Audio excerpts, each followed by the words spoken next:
Technology రంగంలో సరికొత్త మార్పులు చోటు చేసుకుంటున్నాయి. ప్రపంచవ్యాప్తంగా ఎక్కడ చూసినా ఆర్టిఫిషియల్ ఇంటెలిజెన్స్ గురించే చర్చించుకుంటున్నారు. పెద్ద కంపెనీలు ఏఐపై బిలియన్ల కొద్ది డాలర్లు కుమ్మరిస్తున్నాయి. ఇక అసలు విషయానికి వస్తే ఒరాకిల్ సహ వ్యవస్థాపకుడు లారీ ఎలిసన్ కూడా ఒక్క రోజులోనే $100 బిలియన్ల సంపద మూటగట్టుకున్నారు.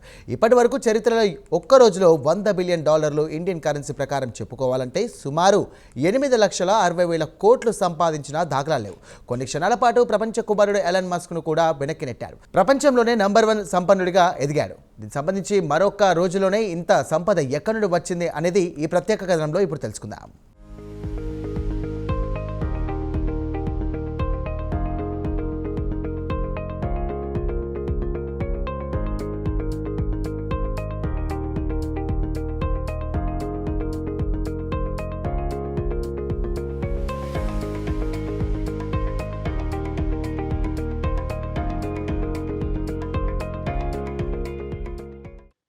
సాఫ్ట్వేర్ కంపెనీ ఒరాకిల్ స్టాక్ మార్కెట్లో మిరాకిల్ చేసింది. కంపెనీ సహ వ్యవస్థాపకుడు లారీ ఎలిసన్ను ఎక్కడికో తీసుకువెళ్లింది. ప్రపంచ చరిత్రలో గతంలో ఎన్నడూ చూడని విధంగా లారీ ఎలిసన్ సంపద $100 బిలియన్ పెరిగింది. ఇండియన్ కరెన్సీ ప్రకారం సుమారు 8,60,000 కోట్లుగా చెప్పుకోవచ్చు. కొన్ని క్షణాల పాటు ప్రపంచ కుబేరుడుగా నిలిచాడు. ఇప్పటి వరకు ప్రపంచంలోని అత్యంత సంపన్నుడిగా ఉన్న ఎలన్ మస్క్ను ఆయన వెనక్కి నెట్టాడు. ఇందుకు ఆయన సంపద ఇబ్బడి ముబ్బడిగా పెరగడానికి ప్రధాన కారణం అమెరికా స్టాక్ మార్కెట్లో ఒరాకిల్ షేర్ల ధర అమాంతం పెరిగిపోవడమే. దీంతో పాటు కంపెనీ మంచి ఫలితాలు సాధించిందని, అలాగే కంపెనీ ఆర్టిఫిషియల్ ఆధారిత క్లౌడ్ డీల్స్ ఆర్డర్లు పెద్ద ఎత్తున లభించాయని వార్తలొచ్చాయి. ఒరాకిల్కు ఓపెన్ ఏఐ, XAI, మెటాతో పాటు పలు అతిపెద్ద కంపెనీల కాంట్రాక్టులు లభించాయని వార్తలొచ్చాయి. ఈ దెబ్బకు కంపెనీ రెవెన్యూ 2030 నాటికి 14 రెట్లు పెరుగుతుందని అంచనా. అయితే ఇదే జోరు దీర్ఘకాలం పాటు కొనసాగుతుంది. ఎందుకంటే ఏఐ రంగంలో ఇప్పటికే పోటీ విపరీతంగా పెరిగిపోయింది. దీంతో రిస్క్ కూడా ఉండే అవకాశాన్ని కొట్టిపారేయలేమంటున్నారు మార్కెట్ నిపుణులు.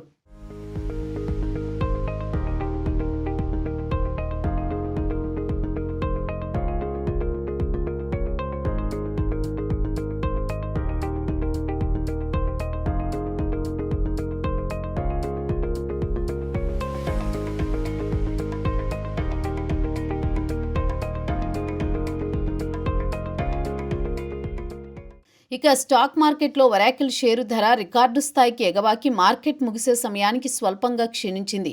కాగా ఒరాకిల్ సుమారు $300 బిలియన్ కాంట్రాక్టు దక్కించుకోవడంతో స్టాక్ మార్కెట్లో దీని షేరు ఆకాశమే హద్దుగా దూసుకుపోతోంది. కంపెనీ మార్కెట్ క్యాపిటలైజేషన్ ఏకంగా $933 బిలియన్ ఎగబాకింది. స్టాక్ మార్కెట్లు గురువారం ట్రేడింగ్ మొదలు కాగానే షేరు ధర 2.2% క్షీణించింది. అంతకు ముందు రోజు షేరు ధర ఏకంగా 35.9% ఎగబాకింది. కంపెనీ మల్టీ బిలియన్ డాలర్ల కాంట్రాక్టు దక్కించుకున్నందుకు షేరు ధర విపరీతంగా పెరిగింది. దీంతో కంపెనీ సహ వ్యవస్థాపకుడు లారీ ఎలిసన్ నికర సంపద ఒకరోజే సుమారు $100 బిలియన్ పెరిగి $392.6 బిలియన్ చేరింది. ప్రస్తుతం కుబేరుడు ఎలన్ మస్క్ను స్వల్పకాలం పాటు వెనక్కి నెట్టి గ్లోబల్ రిచ్ మ్యాన్గా నిలిచాడు లారీ ఎలిసన్. కాగా స్టాక్ మార్కెట్లో మస్క్ సంపద తర్వాత $439.9 ఎగబాకి నెంబర్ 1 స్థానాన్ని పదిలపరుచుకున్నాడు మస్క్.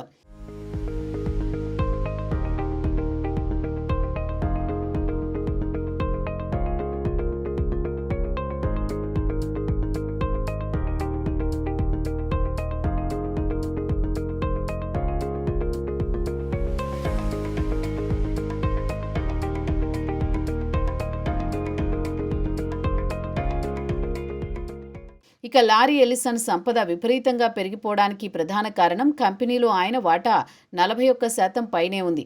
అందుకే షేరు ధర 39.5% పెరిగిన వెంటనే ఆయన సంపద ఒక్కరోజులోనే $100 బిలియన్ చేరింది. అయితే ఫోర్బ్స్ గ్లోబల్ వెల్తీ ర్యాంకింగ్ కొత్త రిపోర్టు ప్రకారం త్వరలోనే ఎలిసన్ మస్క్ను వెనక్కి నెట్టి ప్రపంచంలో నెంబర్ 1 సంపన్నుడిగా స్థానం దక్కించుకునే అవకాశాలున్నాయని అంచనా వేసింది. ఇక స్టాక్ మార్కెట్లో ఒరాకిల్ షేరు లాభాలతో దూసుకుపోవడానికి ప్రధాన కారణం మైక్రోసాఫ్ట్కు చెందిన ఓపెన్ ఏఐ నుంచి ఒరాకిల్కు సుమారు $300 బిలియన్ కాంట్రాక్టు దక్కించుకుంది. దీంతో ఏఐ ఆధారిత కంపెనీల షేర్లు లాభాలతో దూసుకుపోయాయి. రాయిటర్స్ వార్తా సంస్థ సమాచారం ప్రకారం ఒరాకిల్ షేరు ఈ ఏడాది రెట్టింపయిందని తెలిపింది. S&P 500 షేర్లలో మ్యాగ్నిఫిషియంట్ 7 స్థానంలో ఒరాకిల్ స్థానం సంపాదించుకుంది. ఈ నెల 10వ తేదీన లారీ ఎలిసన్ బ్లూంబర్గ్ బిలియనీర్ ఇండెక్స్లో ఆయనే నెంబర్ 1గా నిలిచారు. ఆయన సంపద $393 బిలియన్ లెక్కగట్టింది.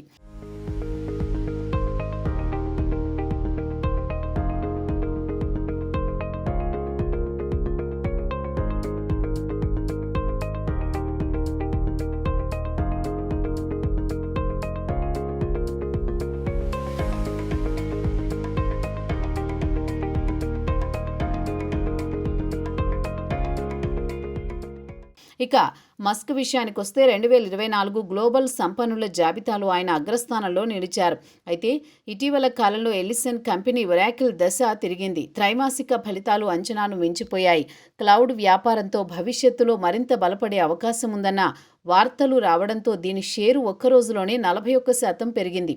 కాగా కంపెనీ చరిత్రలో సింగిల్ డేలో షేరు ధర 41% పెరగడం ఇదే మొదటిసారి. ఇక ఒరాకిల్లో లారీ ఎల్లిసన్కు అత్యధికంగా షేర్లు ఉండడం వల్ల ఆయన సంపద అమాంతం $101 బిలియన్ ఎగబాకింది. అదే సమయంలో ఎలన్ మస్క్ సంపద క్షీణించింది. కాగా టెస్లా షేరు 13% క్షీణించడంతో ఆయన నికర సంపద $385 బిలియన్ దిగి వచ్చింది. గ్లోబల్ నెంబర్ 1 స్లాట్ నుంచి స్వల్పకాలం పాటు 2వ స్థానానికి దిగి రావాల్సి వచ్చింది. అయితే మార్కెట్ ముగిసే నాటికి షేరు ధర పుంజుకోవడంతో ఆయన నికర సంపద తిరిగి $439.9 బిలియన్ ఎగబాకింది. మస్క్ తిరిగి తన స్థానాన్ని పదిలపరుచుకున్నాడు. అయితే టెస్లా బోర్డు మస్క్కు పర్ఫార్మెన్స్ బేస్డ్ కాంపెన్సేషన్ ప్లాన్ను ప్రతిపాదించారు. అయితే అనుకున్న లక్ష్యానికి చేరుకుంటే మస్క్ భవిష్యత్తులో ట్రిలియనీర్ అయ్యే అవకాశం ఉంటుందని చెబుతున్నారు మార్కెట్ నిపుణులు.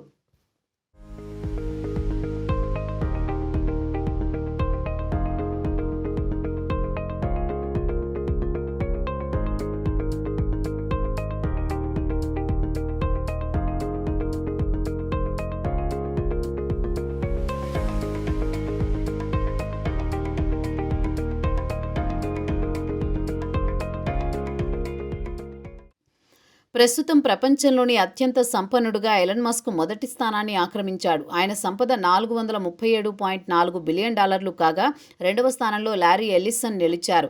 ఆయన సంపద $400.9 బిలియన్ తేలింది. ఇక ఒరాకిల్ షేరు విషయానికొస్తే Q1 ఫలితాలు పెద్ద ఆశాజనకంగా లేవు. రెవెన్యూ పాటు ఆదాయం ఎనలిస్టుల అంచనాకు చేరుకోలేకపోయింది.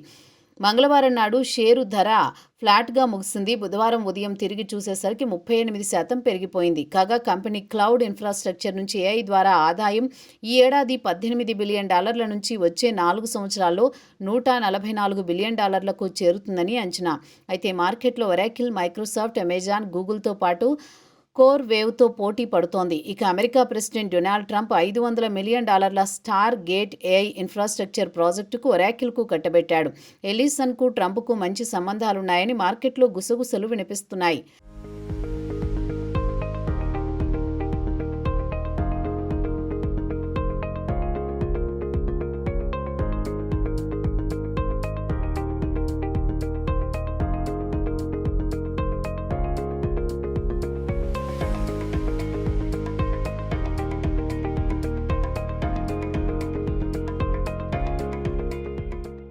ఇక 81 ఏళ్ల ఎలిసన్ విషయానికి వస్తే ఆయన మంగళవారం నాడు కంపెనీ ఫలితాలు ప్రకటిస్తున్న సందర్భంగా మాట్లాడుతూ తమ పోటీదారుల కంటే ముందే క్లౌడ్ ఇన్ఫ్రాస్ట్రక్చర్ డేటాను అభివృద్ధి చేసి ఆపరేట్ చేస్తామన్నారు.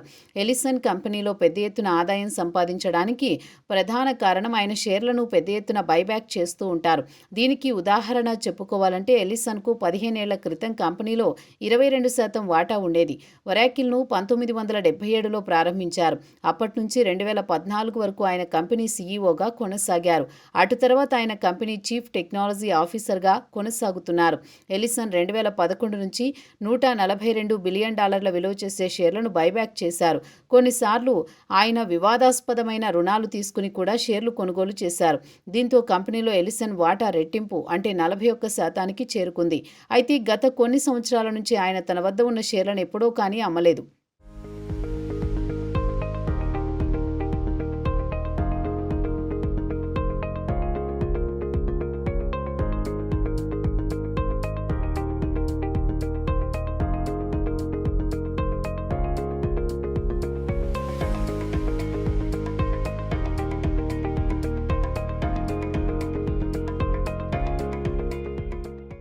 ఇక ఒరాకిల్ ఆయనకు 41% వాటాలున్నందువల్ల ఆయనకు ప్రతి త్రైమాసికం $500 మిలియన్ డివిడెండ్ చెల్లిస్తున్నారు.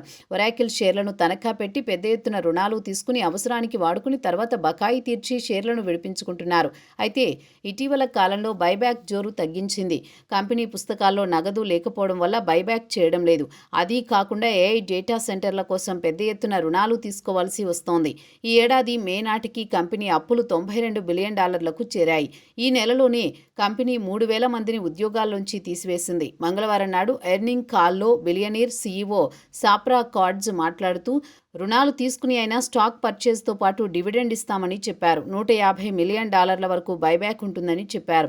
గత ఏడాది $4.7 బిలియన్ డివిడెండ్ చెల్లిస్తే సుమారు $2 బిలియన్ ఎల్లిసన్కే వెళ్లాయి. దీనికి కారణం ఒరాకిల్లో 41% షేర్లు ఉండడం వల్ల ఆయనకు డివిడెండ్ కూడా ఎక్కువగా వస్తోంది. అయితే ఇదే జోరు భవిష్యత్తులో కొనసాగుతుందన్న గ్యారంటీ లేదు. ఎందుకంటే ఇప్పటి వరకు ఏఐ కంపెనీలు 95% వరకు పెద్ద ఎత్తున లాభాలు ఆర్జించిన దాఖలాలు లేవు. దీంతో షేరు ధర క్షీణిస్తే ఎల్లిసన్ నష్టపోవాల్సి వస్తుందని ఎనలిస్టులు అభిప్రాయపడ్డారు. మరి ఎల్లిసన్ రిస్క్ తీసుకుంటున్నాడా అని టాక్ కూడా వినిపిస్తోంది. మొత్తానికి గత కొన్ని సంవత్సరాల నుంచి ఆయన షేర్లను విక్రయించకుండా ఉంచుకున్నందుకు ఆ షేర్లు ప్రస్తుతం బంగారు గుడ్లు పెడుతున్నాయి. ఇక త్వరలోనే ప్రపంచంలోనే నెంబర్ 1 స్థానానికి ఎగబాకినా ఆశ్చర్యపోవాల్సిన పని లేదంటున్నారు మార్కెట్ ఎనలిస్టులు.